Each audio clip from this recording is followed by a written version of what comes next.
Hai Retakers, apa kabar kalian? Semoga kalian sehat aja ya. Kali ini kita akan bahas mobil yang SUV leather frame, diesel turbo, 7-seater. Wah, rasanya mobil ini jadi impian para pria, apalagi buat yang berkeluarga ataupun sekedar untuk road trip bersama teman-teman.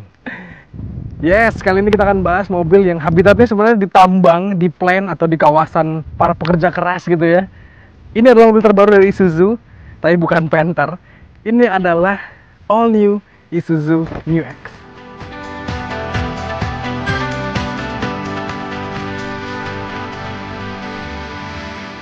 Isuzu Astra Motor Indonesia pertama kali memperkenalkan Mu-X ini ke Indonesia pada tahun 2014 silam. Waktu itu mesinnya 2.500 cc, tapi sekarang dipangkas jadi 1.900 cc. Dan mobil ini pertama kali dibawa oleh Isuzu pada ajang Gias 2021 lalu. Jadi belum terlalu lama lah ya. Nah, kalau kita lihat harganya teman-teman, Isuzu MU-X ini menjadi yang termurah di kelasnya untuk kelas 4x4 dan automatic transmission. Mobil ini dijual di harga Rp559.900.000. Kalau kita lihat saudaranya, satu Astra, ada Fortuner yang dijual di harga 680 jutaan. Sementara kalau kita lihat Mitsubishi Pajero Sport di harga 700 jutaan untuk yang 4x4 dan automatic transmission. Pajero Sport ada sih yang manualnya, harganya nggak beda jauh di harga 550 jutaan juga. Mobil ini jadinya paket komplit ya, harganya oke dan juga secara look, wih keren lah. Tapi untuk lihat detailnya kayak gimana, kita akan bahas persatu, kita cek detailnya dari bagian depan dulu.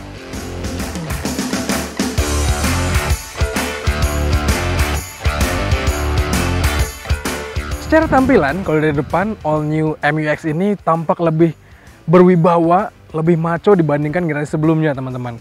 Jadi nggak banyak aksen chrome-nya kayak di MU-X sebelumnya ya. Sekarang jadi banyak panel hitam gini, yang piano black. Terus juga lampunya sekarang canggih LED, ada DRL-nya dan juga belok gitu kelihatannya ya. Tapi karena ini edisi paling basic teman-teman dan hanya ada satu tipe yang dijual di Indonesia, mobil ini sayang sekali nggak dilengkapi dengan fog lamp. Jadi kalau untuk tambang atau untuk daerah plant yang di banyak kabut gitu ya, rasanya harus tambah fog lamp nih.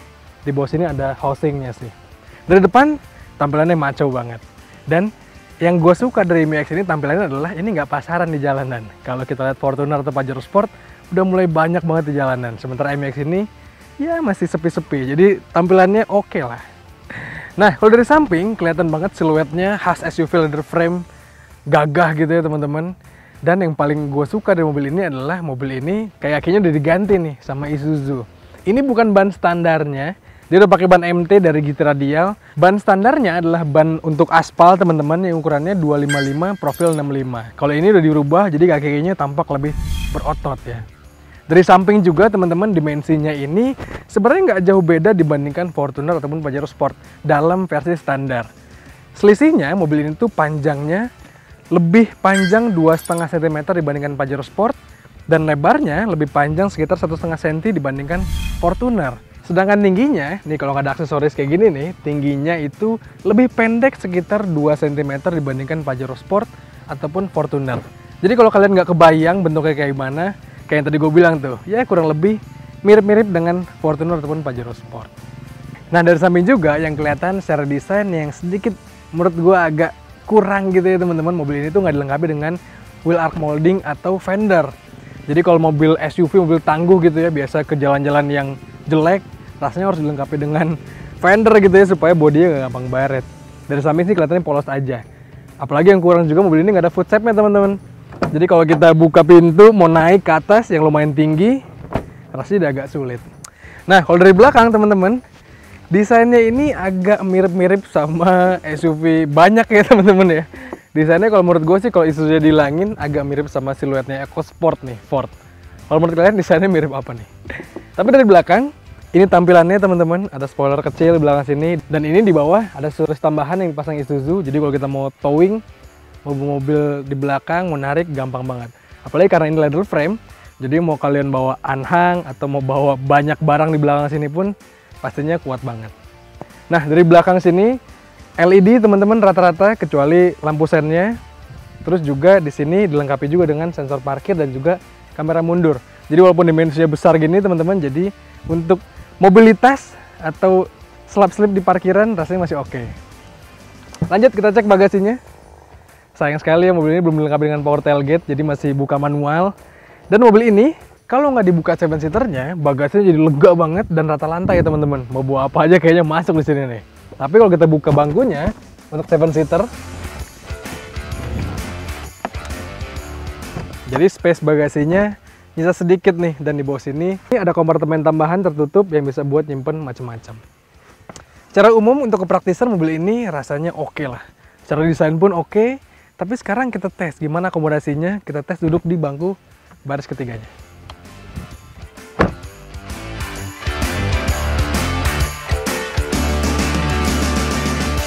Nah ini jok baris keduanya sengaja kita lipat ya, supaya videografer lebih gampang ambilnya. Kita tes untuk naik ke belakang, gampang nggak sih? Oke, one touch tumble ya teman-teman, tapi agak tinggi. Tutup dulu ya.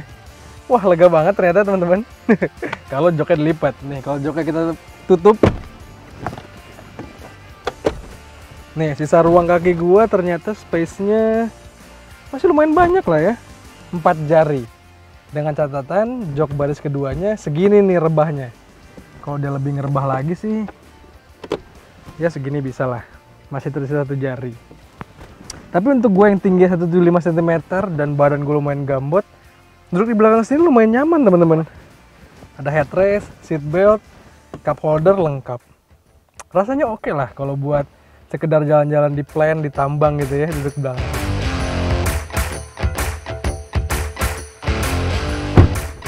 Duduk di bangku baris keduanya justru lumayan sempit teman-teman, karena joknya ini lumayan fix nih. Jadi nggak bisa dimundurin, hanya bisa direbahin. Jadi paling kalau mau agak nyantai kita rebahin kali ya, direbahin dikit nih. Set, oke. Lumayan nyantai posisinya. Sisa ruang kaki sekitar 5 jari, ruang kepala. Mobil ini ternyata nggak cukup luas gitu atapnya ya, jadi ruang kepala pun tersisa 5 jarian. Di belakang sini untuk kenyamanan ada AC yang dapat diatur dari sini nih. Asik ya, rapi gitu, bareng sama lampu. Terus juga di sini hanya ada port lighter, jadi butuh adapter lagi untuk ngecas USB. Ada kompartemen penyimpanan. Di sebelah kanan di sini di pintu ada cup holder, di pintu kiri juga ada pastinya. Terus di sini banyak material yang keras ya, tapi ada material lembutnya di bagian armrestnya. Ada armrest teman-teman di sini juga. Nih, jadi lumayan oke lah ya kalau mau nyantai-nyantai bisa. Walaupun secara kepraktisan rasanya kurang banyak kompartemen penyimpanan, apalagi nggak ada seat pocket. Jadi kalau kita mau bawa folder, mau bawa dokumen gitu ya, agak kurang bisa disimpan dengan rapi. Anyway teman-teman, MIUX yang terbaru ini kuncinya pun masih konvensional ya, masih belum keyless. Kita nyalain aja langsung.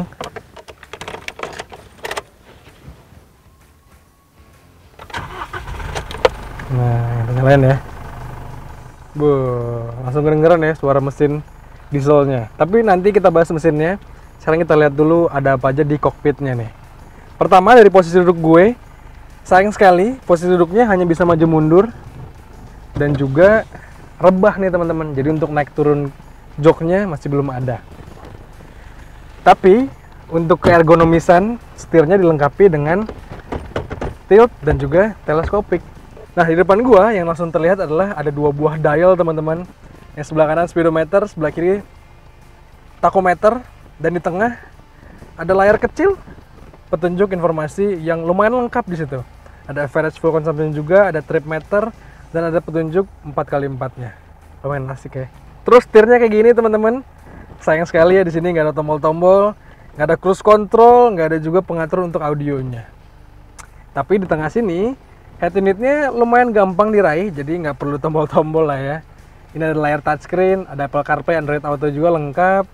Turun ke bawah di sini model pengaturan AC-nya analog gini, klasik, asik. Terus di bawah sini jadi kelihatan banget, banyak banget tombol-tombol kosong nih teman-teman. Kelihatan ya mobil ini adalah versi yang basic. Turun ke bawahnya bisa kita lihat di sini model shifternya kayak gini. Kelihatan kokoh dan tangguh banget ya. Terus juga di sini apa coba yang hilang? Electric parking brake teman-teman. Jadi rem parkirnya sekarang udah main colek aja. Nggak lagi butuh tarik-tarikan kayak gitu ya. Ada auto hold juga lengkap. Nah ini 4x4-nya ini shift on fly teman-teman. Jadi bisa diganti dengan mudah dengan memutar ini nih, kayak tombol volume ya. Ada 2H, ada 4H, 4 high, atau ada 4L, tinggal ditekan aja, pindah ke 4L. Terus juga di sini ada rough terrain mode teman-teman, yang ngebuat mode mobil ini jadi lebih anti slip. Nanti gak akan gue jelasin gimana sih impresi berkendaranya. Cara umum kayak gini teman-teman, kokpitnya lumayan mewah lah ya. Di sini banyak panel soft touch, ada jahitan juga di sini. Terus juga di sini lumayan banyak kompartemen penyimpanan. Jadi cara kepraktisan lumayan gampang. Tapi satu hal yang harus gue singgung adalah, kalian mungkin ngeliat juga ngerasa gatel. Di sini kabel USB-nya teman-teman disimpan terpisah gitu. Kenapa nggak ditaruh di sini aja ya? Jadi kalau kita mau pakai Apple CarPlay-nya atau Android Auto gitu ya, masang handphone, ya lihat nih. Jadi kabelnya harus melintang-melintang. Jadi secara kepraktisan agak kurang oke lah. Oke, kalau gitu lengkap sudah kita bahas semua tentang desain interior. Sekarang tinggal kita ngebahas impresi berkendara dari Isuzu MU-X ini. Berangkat!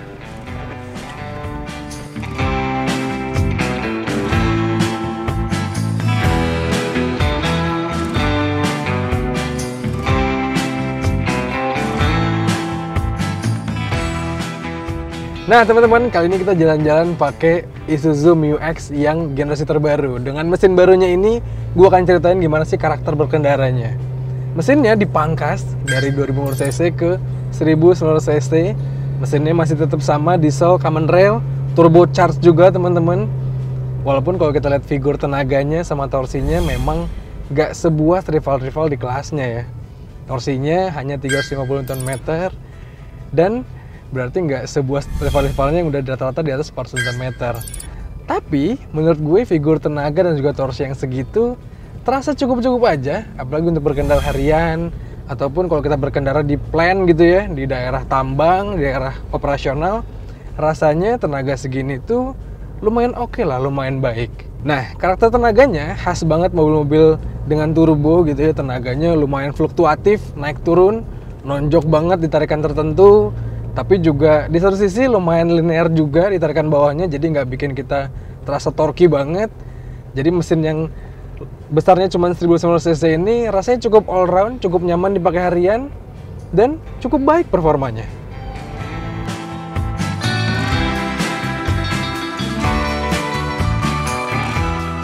Nah, mesinnya ini dikawinkan dengan transmisi otomatis 6 percepatan yang udah pakai Triptonic teman-teman. Menurut gue karakter transmisinya itu lumayan sedikit kurang responsif. Jadi kadang-kadang kalau kita pakai otomatiknya gitu ya, di gigi tertentu kadang-kadang nggak sesuai sama tenaga yang kita butuhkan gitu ya. Jadi mesin kadang-kadang dipakai harian suka meraung di atas putaran 1500 rpm, 2000 rpm, padahal kita lagi city ride gitu ya. Jadi kadang-kadang gue lebih sering pakai yang Triptonicnya nih, apalagi khususnya buat nanjak ataupun buat selap-selip. Nah, transmisi yang kayak gitu karakternya ngebuat konsumsi bahan bakar mobil ini jadi terasa kurang efisien teman-teman. Meskipun mobil ini perlu diingat ya, sudah pakai ban MT, jadi udah pasti nggak standar dan juga bobotnya lebih berat bannya, ngebuat konsumsi bahan bakarnya pasti terpengaruhi. Nah, dari pengetesan kami di rute harian teman-teman, konsumsi bahan bakar dari Isuzu MU-X ini dapat di angka 10,2 km per liter. Sedangkan untuk rute tol kecepatan rata-rata 90 km per jam, dari pengetesan kami dapat di angka 12,4 km per liter. Angka segitu irit apa boros? Ya kalian tentukan lah. Menurut kalian gimana? Kalau menurut gue sih dengan kegagahannya, dengan mesin yang cukup powerful gitu ya, dengan kaki yang juga berat, rasanya angka segitu ya masih cukup efisien lah.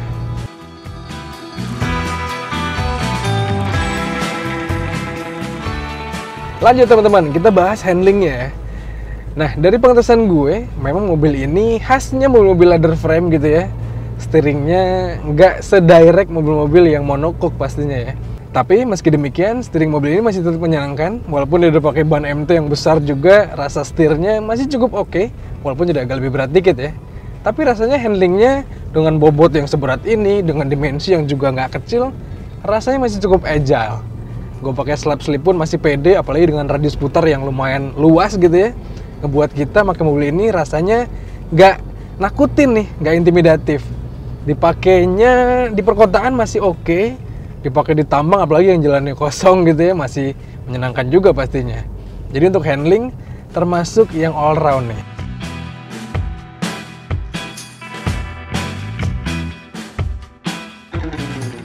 Nah, ngomongin suspensi gimana teman-teman? Ini kita lagi pas banget ketemu jalan yang jelek, jadi kita sekalian cobain ya.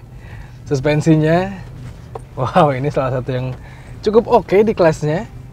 Artikulasinya terasa baik gitu ya. Mobil ini udah gue nyalakan fitur 4x4-nya. Mesinnya rasanya setiap rodanya terasa banget gitu ya perputaran dan bekerjanya. Apalagi kalau kita ketemu jalan yang jelek, terus selip mobilnya, dia ada fitur rough terrain mode-nya. Tinggal dinyalakan aja. Jadi mobil auto langsung bisa keluar lagi. Nah, suspensinya ini menyenangkannya juga ketika dipakai di jalan tol, ketika dipakai di jalan yang kita bermanuver kencang gitu ya dalam kecepatan tinggi. Mobil ini ternyata masih cukup stiff nih, masih cukup firm suspensinya. Jadi nggak bikin kita takut, nggak bikin mobil limbung ataupun body roll yang terasa menakutkan. Jadi mobil ini cukup all round. Jadi kalau dipakai sama orang tambang misalnya ya, dari kantor pusat di kota menuju ke daerah plannya, masih nyaman. Dipakai di plan pun, daerah yang banyak jalan jeleknya pun menyanggupi. Cukup baik lah.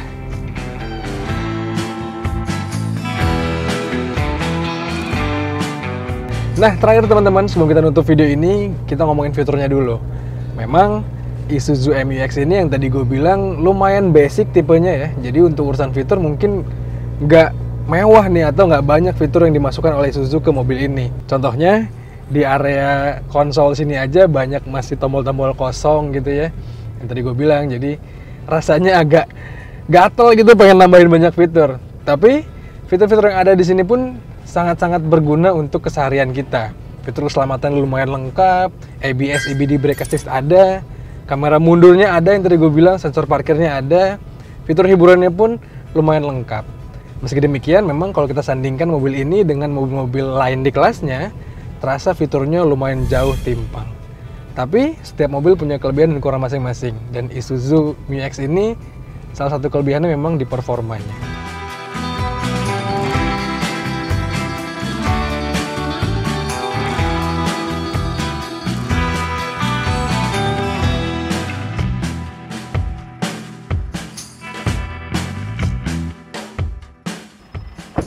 Lantas teman-teman, Isuzu MU-X ini jadi paket komplit ya.